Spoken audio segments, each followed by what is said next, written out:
శుక్లాంబరధరం విష్ణుం శశివర్ణం చతుర్భుజం ప్రసన్నవదనం ధ్యాయేత్ సర్వవిఘ్నోపశాంతయే అగజానన పద్మార్కం గజానన మహార్నిశం అనేకదంతం భక్తానాం ఏకదంతోపాస్మే. ఓం గం గణపతయే నమః. ఓం శ్రీమాత్రే నమః. ఓం శ్రీ గురుభ్యో నమః. నేను మీ వాడరే ఆదినారాయణరావు శర్మ.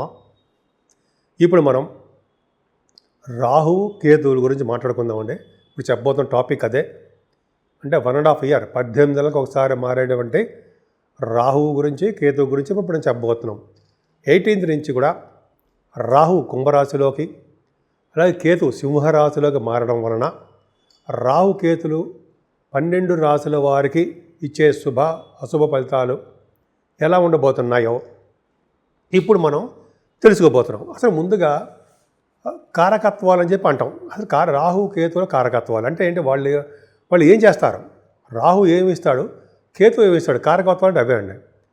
సో ముఖ్యంగా ముందు తెలుసుకోవాల్సిందంటే కారకత్వాల గురించి తెలుసుకోవాలి. ఈ రాహు ఏంటంటే జనరల్గా దూర ప్రాంత ప్రయాణాలు చేయడము, అరణ్య ప్రాంతాల్లో నివసించేట్టు చేయడము, భార్యాపుత్రుల వల్ల పీడ, నీచ వృత్తితో జీవించడం, సౌఖ్యం లేని భోజనము, ఉద్యోగ భంగము, శరీరంలో పీడ, దొంగల వలన, నిప్పు వలన, అధికారుల వలన బాధలు, ఇవన్నీ కూడా రాహు దశలో జరుగుతూ ఉంటాయి. రాహు దశలోనూ రాహు వచ్చినప్పుడు ఆయన ఇచ్చే కారకత్వాలు ఇలా ఉంటాయండి. అలా కేతువు ఏమి ఇస్తాడు? కేతువు ఇచ్చేటువంటి ఫలితాలు ఎలా ఉంటాయి? అనేక కారకత్వాలు ఎలా ఉంటాయంటే, కేతువు ఒకవేళ శుభుడు అయితే సోదరుల సౌఖ్యాన్ని బాగా ఇస్తాడు. అంతేకాకుండా యజ్ఞాలు, దానాలు అధికంగా చేయడం, వృత్తిలో లాభం, అలాగే గృహం లభించుట, రాజ గౌరవము, కీర్తి, సత్పురుషుల సాంగత్యము, సావాసము, పోయిన వస్తువులు దొరకడం, దేవతా దర్శనము, కొంతమందికి అందరికీ కూడా జనరల్గా కేతు ప్రభావం వలన అన్న వస్త్ర సంపదలు కలుగుతాయి. ఆయన మంచి పొజిషన్లో ఉంటాయి. అలాగే ఆయన అశుభత్వం పొందడం కొండి విషప్రయోగం, ధనవ్యయం, దౌర్జన్యం, నీచ వ్యాపారాల వల్ల జీవించడం, విదేశాల్లో నివసించడం, విదేశీ నివాసం, త్రిప్పడం, సన్యాసత్వం, వైరాగ్యం, అలాగే మతిస్థిమితం లేకుండా తిప్పడం జనాల్ని, అలాగే హీనులతో కలహం, అలాగే హృదయ సంబంధించిన వ్యాధులు రావడం, ఇలాగ కారకత్వాలు ఉంటాయండి. ఇది అందరికీ వర్తించవు. అంటే వాళ్ళు ఇచ్చే ఫలితాలు, వాళ్ళు ఏ రాశిలో ఉన్నారో ఆ రాశిలో ఇచ్చే ఫలితాలు, శుభులు కలిస్తే శుభ ఫలితాలు కూడా ఇవ్వడానికి అవకాశం ఉంటుంది. రాహు కూడా శని యొక్క రాశిలో కుంభరాశిలో ఉండడం వల్ల శని యొక్క ప్రభావం, ఆయన యొక్క పర్యవేక్షణలోనే రాహు ఫలితాలు ఇవ్వాలి. అంతేకాకుండా ఒక శుభగ్రహం కూడా చూస్తే శుభగ్రహం వలన కూడా రాహు ఇచ్చే దోషాలు కూడా పరిహారం అవుతాయి. ధనుర్రాశి అండి. ధనుర్రాశి వారికి రాహు కేతుల వలన వచ్చే ఫలితాలు ఎలా ఉండబోతున్నాయో తెలుసుకుందాం. ఎందుకంటే రాహు కేతువులు 18 నెలల పాటు అంటే సంవత్సరాల పాటు ఉంటారు కాబట్టి మీ రాశి మీద ప్రభావాలు ఎలా ఉంటాయి ఏం భయపడే అవసరం లేదండి. ఆలోచించవలసిన అసలు లేదు. ఎందుకంటే మనకి జాతకాల్లో మెయిన్ దశలు జరుగుతూ ఉంటాయి. అంతేకాకుండా ఆ దశల్లో ఉన్నటువంటి అంతర్దశలు జరుగుతుంటాయి. అవి చూసుకుంటాం. మెయిన్ కాన్సన్ట్రేషన్ అంతా రాహుకేతులు పెట్టేస్తే మనం మిగతా గ్రహాలు లేవా? సరే ఆ పక్కన పెడదామండి. ఈ రాహుకేతుల ప్రభావం ఎలా ఉంటుందో తెలుసుకుందాము. ముఖ్యంగా ఎవరిని ఉద్దేశించి చెప్తుంది మాత్రం కాదు రాహుకేతువులు అనేది. కొన్ని కోట్ల మంది ఉంటారు కాబట్టి అందరి మీద రిఫ్లెక్షన్ ఉంటుంది అంతే రాహుకేతువులు. సరే మీ ధనురాశి వాళ్ళకి ఎలా ఉంటుంది చెప్పుకుందాం. 3వ రాశిలో కుంభరాశిలో శని వచ్చే ఫలితాలన్నీ ఆయన ఇవ్వాలి కాబట్టి, శనిని అనుసరించే ఫలితాలు ఇవ్వాలి కాబట్టి రాహు కుంభరాశిలో ఉండే రాహు ధనుర్రాశి వాళ్ళకి ఏం చేయబోతున్నాడు అంటే, జనరల్గా కుంభరాశిలో ఉండడం వల్ల నువ్వులు, ఉలవలు, మినుములు, ధాన్య సమృద్ధి కలవారుగాను, అంటే నువ్వులు, ఉలవలు, మినుములు అన్ని సమృద్ధిగా ఉంటాయంటే మీకు.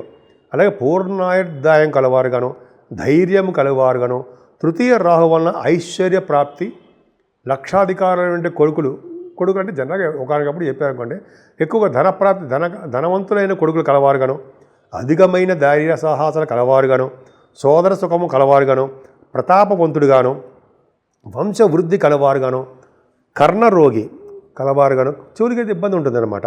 ధన సుఖాభివృద్ధి కలవారుగాను, సంసార సుఖం కలవారుగాను, వృత్తి వ్యవసాయంలోనూ వృద్ధి కలవారుగాను, దేశాటనము చేసేవారుగాను, అలాగే పాలకుల చేత గౌరవము, అధిక ప్రయాణాలు, సర్వసుఖములు, యత్న కార్యసిద్ధి, ధైర్యోత్సాహము, సర్వశుభములు, పట్టుదలతో కార్యం సిద్ధి సాధించడము, చక్కటి జీవన విధానము, సంతోషకరంగా ఉండడము, తీర్థయాత్రలు, దగ్గర బంధువులు, అలాగే గ్రంథ రచనలతో మీరు ఉండడము జరుగుతుంది. అంటే ఇన్ని చెప్పాం కాబట్టి జనరల్గా మీ ఏదో ఒకటి రిఫ్లెక్షన్ ఉంటుందని మీ మీద. అంటే మూడో భావంలో రాహు ఒక్క మాటలు చెప్పాలంటే మంచి చేయబోతున్నాడు మీకు అని చెప్పకనే రాహు మీకు చెప్పేశాడు. నాకు చెప్పాడు, నేను మీకు చెప్పేశాను. అవునా? సరే, అది పక్కన పెడదామండి. ఆ రాహు ప్రభావం మీకు చాలా మంచి ఫలితాలు ఇస్తున్నాడు. అలాగే రాహు వలన, అలాగే శనీశ్వరుడు వలన ఫారిన్ కంట్రీస్ కూడా మీరు వెళ్తారు. ఆ రాహు శనీశ్వరుడు పక్కన పెడదాం. ఈ రాహు ప్రభావం వలన మీకు మంచి జరగడానికి, అన్ని రంగాల్లోనూ ముందంజలో ఉండడానికి, కొత్త కొత్త ఆలోచనలను మీకు బాగా రావడానికి, వాటిని సక్సెస్ చేయడానికి అవకాశాలు ఎక్కువ. ముఖ్యంగా షార్ట్ జర్నీసు, మీ తమ్ముళ్ళని చెల్లెల్ని కలవడాలు, కమ్యూనికేషన్ స్కిల్స్ పెంచుకోవడాలు మీకు ఎక్కువ ఉంటాయి. జ్ఞాపక శక్తి పెరగడాలు ఉంటాయి. సరే, మరి భాగ్యస్థానంలో కేతువు, భాగ్యస్థానం అంటే 9వ భావంలో కేతువు, ఆయన సింహరాశిలో, అగ్నితత్వ రాశిలో, మిత్రక్షేత్రంలో ఉన్నాడంటే సామాన్యమే కాదు. పైగా మీకు కేతు మంచి శుభఫలితాలు ఇస్తాడు. అలాగే ఏంటంటే కేతు భాగ్యస్థానంలో ఉండడం వల్ల పుత్ర, మిత్ర, కళత్ర బలము కలవారుగాను, నేత్ర రోగములు కొద్దిగా కలవారుగాను, మంత్రోపాసన తెలిసిన వారుగాను, తండ్రికి ఆపదలు కలిగించేవారుగాను, శుభకార్య భంగము కలవారుగాను, విదేశ ప్రయాణాలు చేసేవారుగాను, దైవ దర్శనాలు చేసుకునేవారుగాను ఉంటారు. ఉన్నతమైన విద్య కోసం విదేశాలు వెళ్ళడము, తీర్థయాత్రలు చేయడము చేస్తారు. గంగానది స్నానాలు, పుణ్యక్షేత్ర దర్శనాలు, సుబ్రహ్మణ్యేశ్వర స్వామివారి యొక్క ఆలయ దర్శనాలు చేసుకుంటారు. పుత్రులు కలవారుగా, సేవకావృత్తి కలవారుగా, రాజకీయ రంగంలో పదవులు మార్పులు కోరేవారుగా మీరుంటారు. అంతేకాకుండా తల్లిదండ్రులకి బాగా ఉండడము, గురువులకి, పీఠాధిపతులకి సేవలు చేసుకోవడము, మంత్రసిద్ధి కలిగి ఉండడము, గాయత్రి మంత్రోపాసకులుగా మీరు ఉండడము. అంత అదృష్టం అండి. గాయత్రి మంత్రోపాసకులుగా ఉండడం అంటే కింద జన్మ చేసుకున్న పుణ్యమే. అలాగే అంతేకాకుండా గుడులు, గోపురాలు నిర్మించేవారుగాను, చెరువులు, బావులు తవ్వించేవారుగా, రియల్ ఎస్టేట్ రంగంలో బాగా వృద్ధి కలిగి దినదిన ప్రవర్ధమానమై ధనవ్యాప్తి కలిగేవారుగాను, అంటే ధనాన్ని ఎక్కువగా ఆర్జించేవారుగాను, పేదలకు సేవ చేసేవారుగాను, వృద్ధులను ఆదరించేవారుగా మీరు ఉంటారట. చాలా భాగ్యస్థానం. ఈ నిజంగా మీ రాశికి చాలా బాగుందండి. మీ ధనుర్రాశి వాడికి 3వ భావంలో రాహు, 9వ భావంలో కేతు మంచి ఫలితాలు ఇస్తున్నాడు. అంటే 9వ భావంలో కేతు జనరల్గా ఫారిన్ కంట్రీస్ తీసుకెళ్తాడండి. ఆయన మెయిన్ చేసేది అంటే ఫారిన్ కంట్రీస్. అలాగే పుణ్యక్షేత్ర దర్శనాలు విపరీతంగా చేసేస్తారు. అది గొప్ప అదృష్టం. సంవత్సరాల పాటు ఏకధాటిగా తిరుగుతూనే ఉంటారు. ధనప్రాప్తి కలుగుతూ ఉంటుంది, ఇందాక చెప్పినట్టుగానే. సరే, మీ ధనురాశి వారికి రాహు వలన మరింత సుఫలితాలు జరగాలంటే చండీ ఉపాసన, గౌరీ ఉపాసన, అలాగే దుర్గా ఉపాసనలు చేయడము, అలాగే శుక్రవారం నియమాలు పాటించడము, అలాగే సంతోషి అమ్మవారి యొక్క దర్శనాలు, పూజలు చేసుకోవడము, అలాగే మీరు శివుడికి అభిషేకాలు చేయించుకోవడం, శివాభిషేకాలు చేయించుకోవడం వల్ల, అలాగే ఇంకో చెప్పండి, మనం ప్రతిసారి చెప్పుకుంటారు సారా అమ్మవారి యొక్క శక్తిపీఠాలు చెప్తుంటాం కదా, మర్చిపోయారు కదా మీరు? మర్చిపోవాలా, మీరు గుర్తుంది కదా. అమ్మవారి శక్తిపీఠాలు దర్శించుకోవడం వల్ల రాహు వలన దోషాలు ఖచ్చితంగా పరిహారం అవుతాయి. కేతు సుబ్రహ్మణ్య స్వామి చెప్పినట్టుగానే కేతు కూడా సుబ్రహ్మణ్యేశ్వర స్వామి ఆరాధన, గణపతి ఆరాధన చేసుకోవడం వల్ల సకల శుభాలు మీకు కలిగి తీరుతాయి. ఈ సంవత్సరాల పాటు రాహుకేతువులు కూడా మీకు శుభాలే కలగజేస్తారనడంలో నాకు సంతోషంగా బాగా ఆనందంగా ఉంది. 12 రాశుల వారికి, మేషరాశి నుంచి మీనరాశి వారి వరకు కూడా పరిహారాలు ఎలా చేసుకుంటే బాగుంటుంది, ఈ రాహుకేతువుల యొక్క దోషాలు ఏం చేసుకుంటే తగ్గుతాయి. ఎందుకంటే రాహుకేతువులు అంటే చాలా, అంటే అందరి మీద వర్తించదు. రాహుకేతువులు దోషాలు తగ్గాలంటే ఫస్ట్ మనం చేయవలసిన పని ఏంటంటే కాళహస్తి వెళ్ళడమే.